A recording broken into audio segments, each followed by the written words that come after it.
My name is Rachel, and for the last 3 years, I've been watching my husband James slowly slip away. When we first found out he had stomach cancer, it felt like the ground had been pulled from under me. James was only 40 years old, doing well in his job as an investment banker, and we had a sweet 10-year-old son named Paul. We thought we had many happy years ahead of us. The only small comfort in this nightmare was that James's good income meant we could afford the best treatment possible. We flew to different specialists across the country, tried new therapies, and did everything we could, no matter the cost.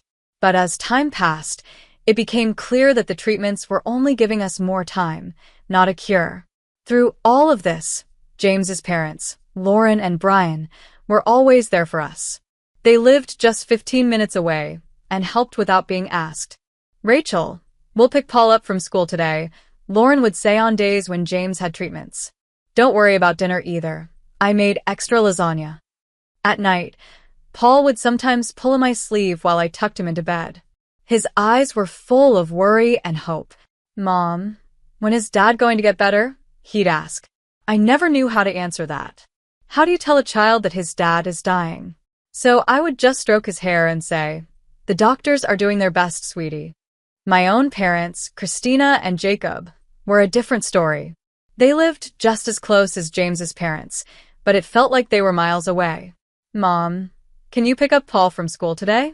James had a bad reaction to chemo, and Lauren has a doctor's appointment," I asked one day. "Oh, Rachel, I'm really sorry," my mom replied. "But we promised to help your sister with apartment hunting today.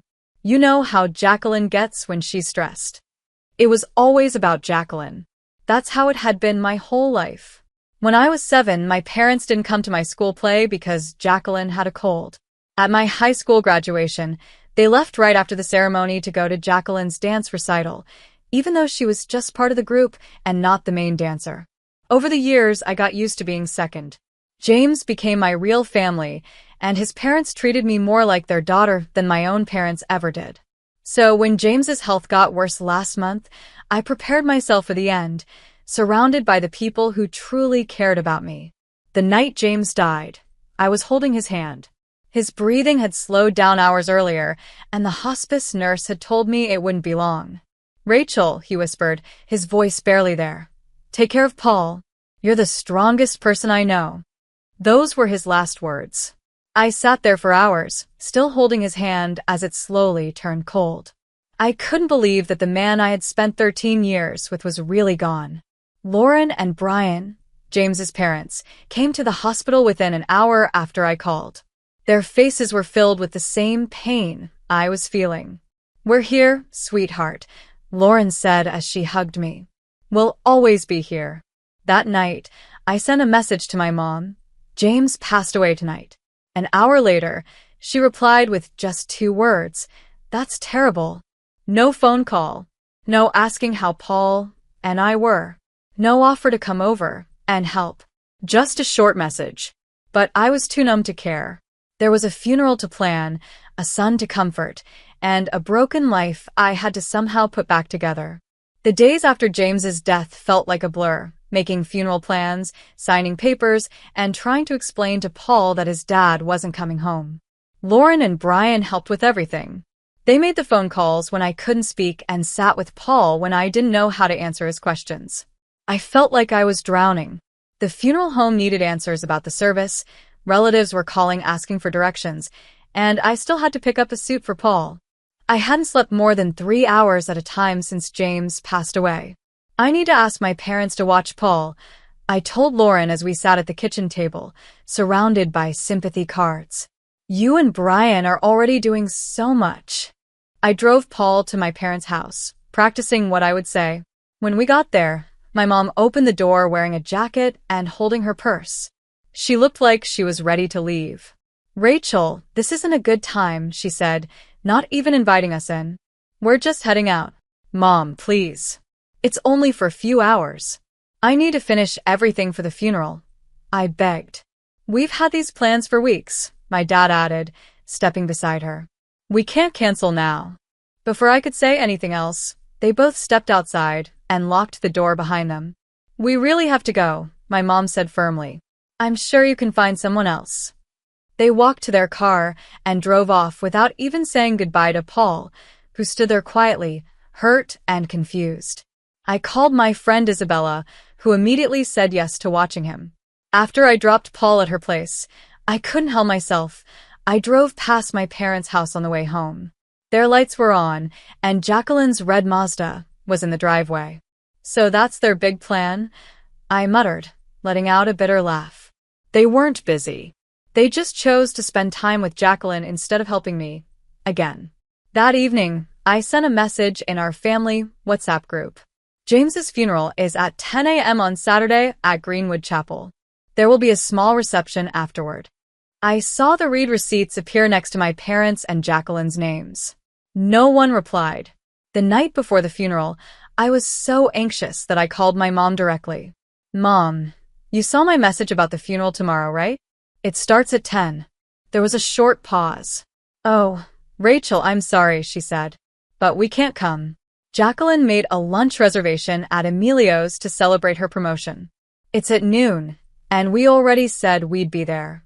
I almost dropped the phone. Mom, this is James's funeral. James, the one who helped pay to fix your roof when it caved in 4 years ago. James, who's been part of our family for over 11 years. That was a long time ago, Rachel, she said coldly. We need to focus on the living, not the dead. Jacqueline needs our support right now. Before I could say another word, she hung up. I quickly called Jacqueline, my hands shaking with anger and disbelief. Hey, she answered, sounding annoyed that I was bothering her. Jacqueline, Mom told me you're having a party tomorrow at the same time as James's funeral. Can't you move it, or at least delay it a little, so they can come to the service first? No way, she said with a laugh. I can't change the reservation now. Everyone has already confirmed, and this promotion is a big deal. It's not like I can just move a funeral or whatever. A funeral or whatever? I said, my voice rising. Jacqueline, my husband is dead. James, the man who paid for your entire college education. That was a long time ago, she replied. Look, my promotion is more important than some funeral. People die every day. Then she hung up. I stood in the kitchen, holding the phone, completely shocked. A moment later, my phone buzzed again. It was a message from my mom. Stop pressuring your sister. Her celebration is more important than a funeral. She's worked hard for this promotion. The day of James's funeral was sunny and bright, which felt like a cruel joke considering how broken I felt inside. The service was simple and beautiful, just the way James would have wanted it. He never liked big, showy things.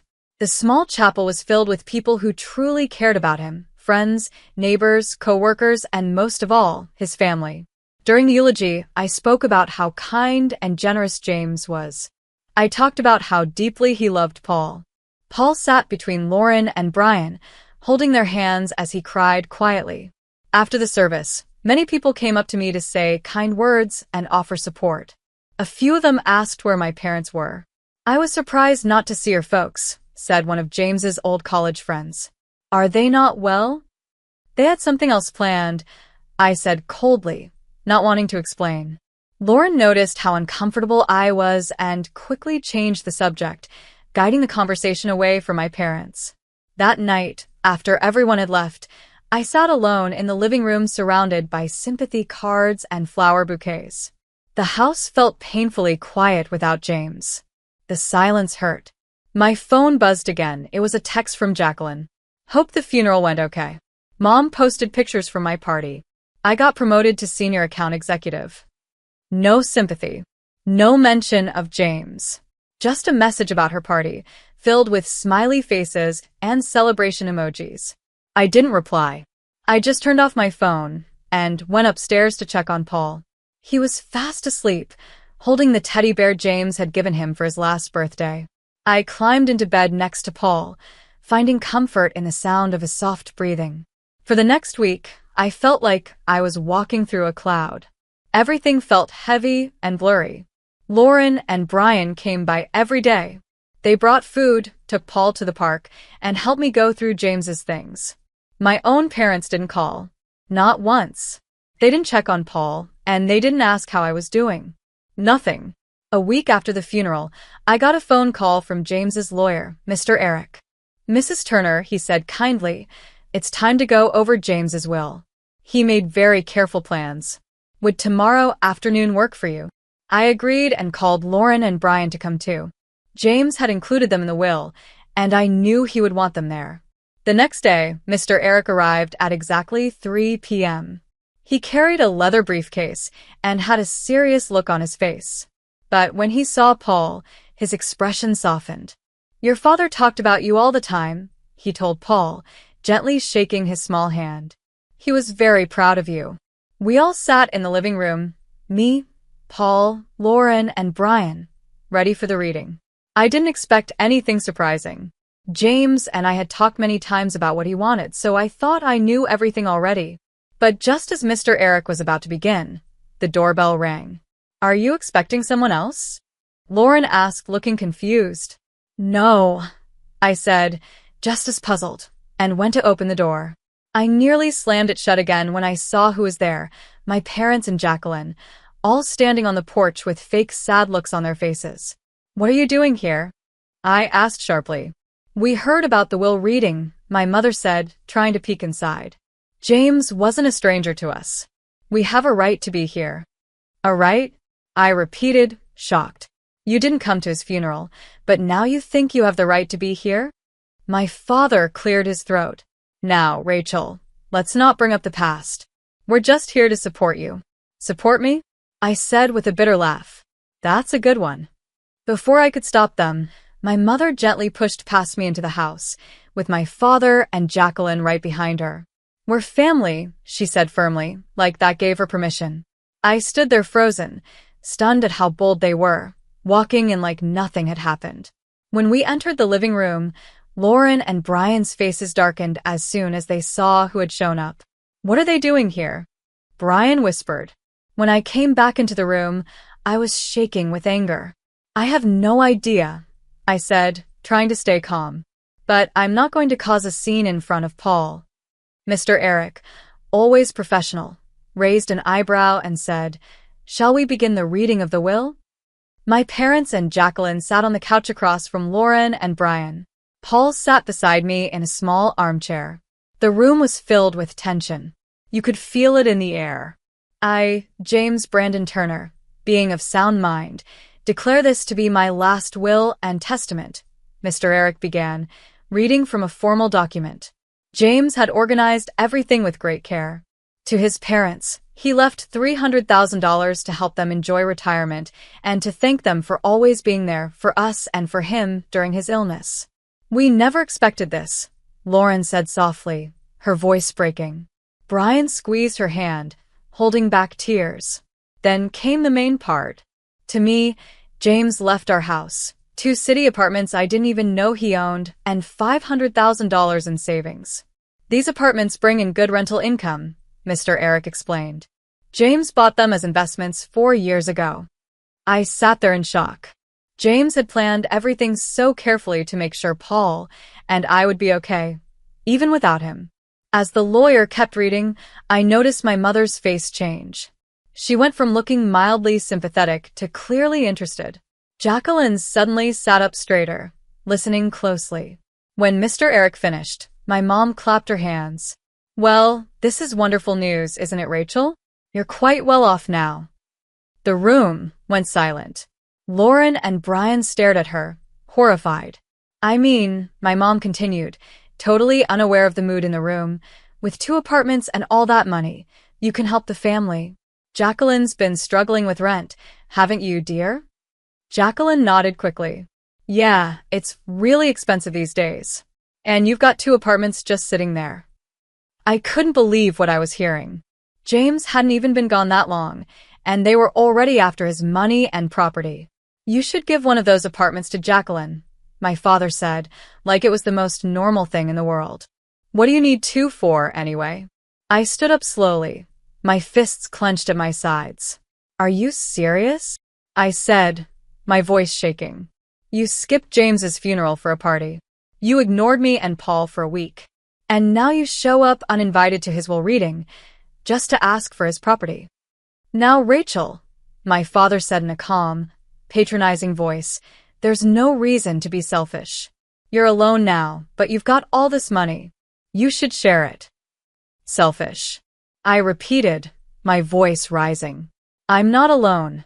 I have Paul, I said, my voice steady. And everything James is left is for his future. Every single penny will be used to give him the best education, the best chances in life. Everything James can't give him anymore because he's gone. I looked at my parents and Jacqueline. They glanced at each other, then at Paul, and for a moment, I saw something in their eyes that shocked me, almost like jealousy. You're being ridiculous, my mother snapped. Jacqueline needs help now, not some child who won't even go to college for years. Some child, Brian said sharply. That's your grandson. And his father just died. My mother's face turned red. Don't you dare tell me how to treat my own grandson, she snapped back. We've been in this family longer than you, and yet you've shown no interest in being part of it. Lauren responded coldly.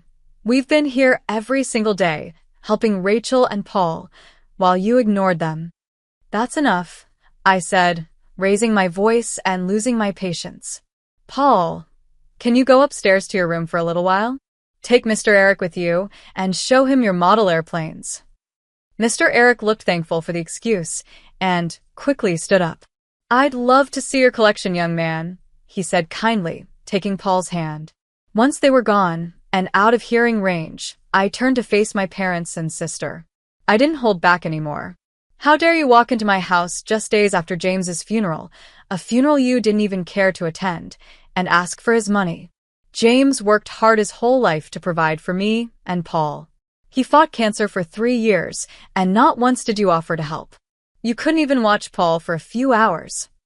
That's not fair, my father started to say, but I cut him off. No. What's not fair is James's spending thousands to fix your roof when it collapsed during the storm 4 years ago. What's not fair is us paying for Jacqueline's entire college education when you said you couldn't afford it.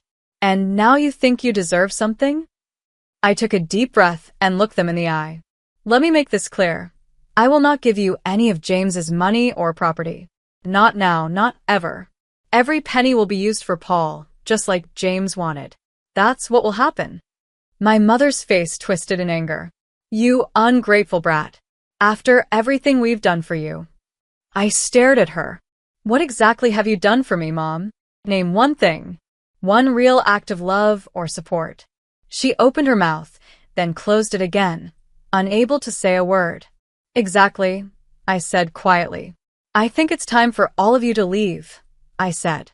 The door slammed shut behind them, and I dropped onto the couch, completely drained.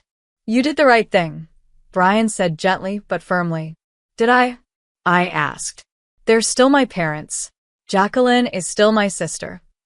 Being related by blood doesn't make someone family, Lauren said as she sat beside me and took my hand.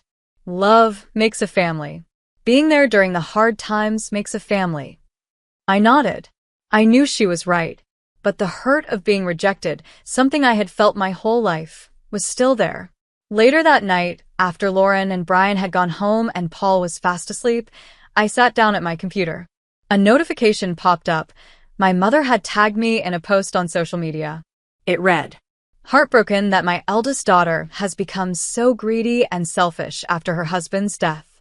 She refuses to help her struggling sister, even though she now owns 2 city apartments and has plenty of money. Money has changed her." I stared at the screen in shock. The comments from relatives and family friends started pouring in, people who had no idea what had really happened. Don't let Rachel get away with this. Family should always help family.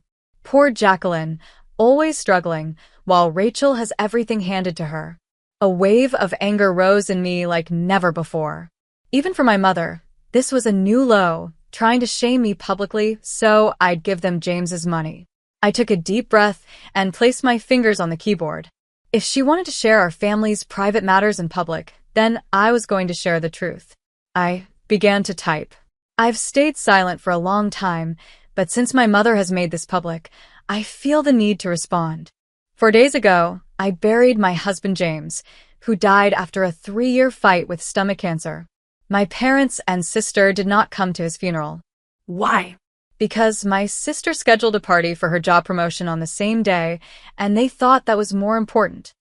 For those who don't know, James helped my parents many times. He paid for major repairs to their home and covered Jacqueline's entire college education. But when he got sick and I asked them to help, even just to watch our son for a few hours, they always said they were too busy. Yesterday, they came uninvited to the reading of James's will.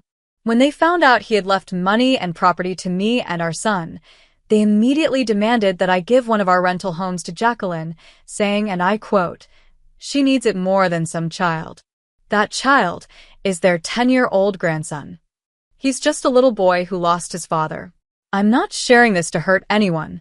I'm sharing it because I'm tired of being seen as the bad person in a story where I've only ever tried to be a good daughter, sister, wife, and mother. James's money will be used exactly as he wanted, for our son's education and future. That's it. I hope this clears up the lies. I attached screenshots to the post. One showed my mom's message, where she said Jacqueline's party was more important than James's funeral. Others showed texts where they refused to help during his illness. My finger hovered over the post button for a few seconds. Then I clicked it. Within minutes, the comments on my mother's original post completely changed. Christina, is this true? You skipped your son-in-law's funeral for a party. I can't believe you expect Rachel to give away property meant for her son. Those messages are shocking.